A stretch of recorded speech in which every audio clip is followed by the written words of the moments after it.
Hello. Okay. So in this lecture, I'm going to discuss about the need of Boolean algebra.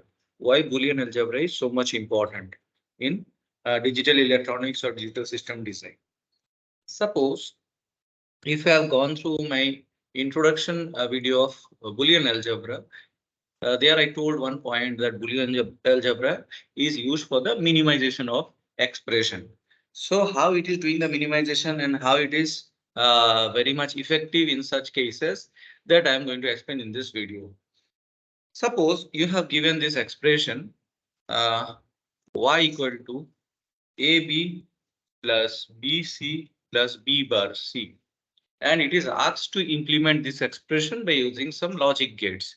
So what generally people do, you have A and B, so you will have a AND operation between them, A and B. Then you have B and C, you have an AND operation between them. Then you have B bar C, so for that B is there, you have to do the NOT operation to get B bar. Then you have C, and then you need to make a AND gate between B and C to get B bar C here, and this will give you BC and this will give you AB. Okay, and so you got this part here, then this part here, then this part here.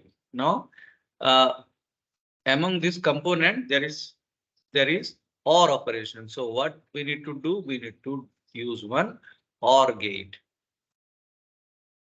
and this is your output Y.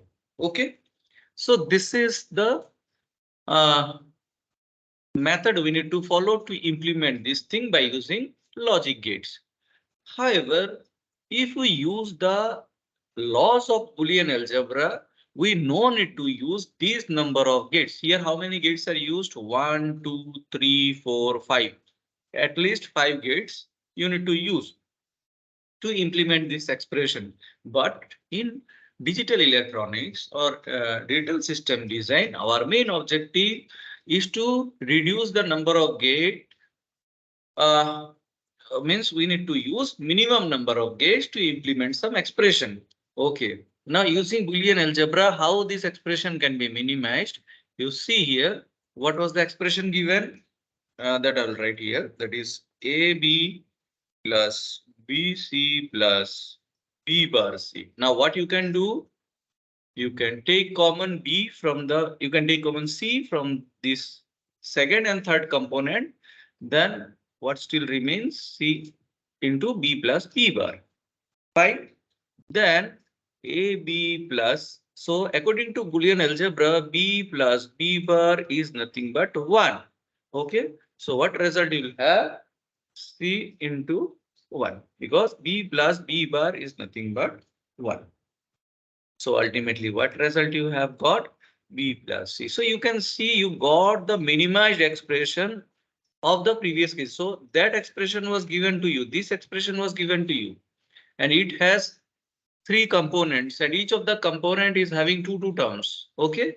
Whereas if you do the Boolean, if you use the Boolean algebra, you can minimize it to 2 terms, and one of the term is having 2 variables, the other term is having a single variable. You see, we have reduced a lot by using this Boolean algebra. Now, if you want to implement this thing, how many gates are required? So actually to implement this AND operation, you need one AND gate that will give the A and B, and that result has to be added with C. So you see, in this case, you need to use only 2 gates.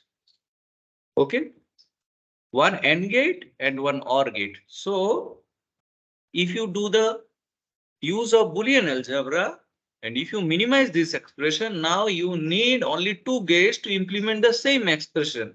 Whereas in the previous case, you had to use 6 gates. Okay, 1, 2, 3, 4.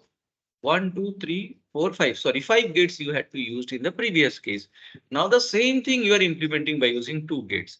So this is the main importance of the Boolean algebra. So that's why this Boolean algebra is so much important. I think now the point is clear why this Boolean algebra is so much important, or why to use the Boolean algebra.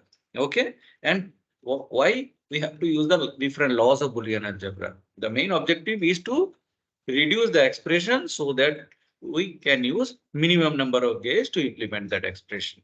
Okay, thank you.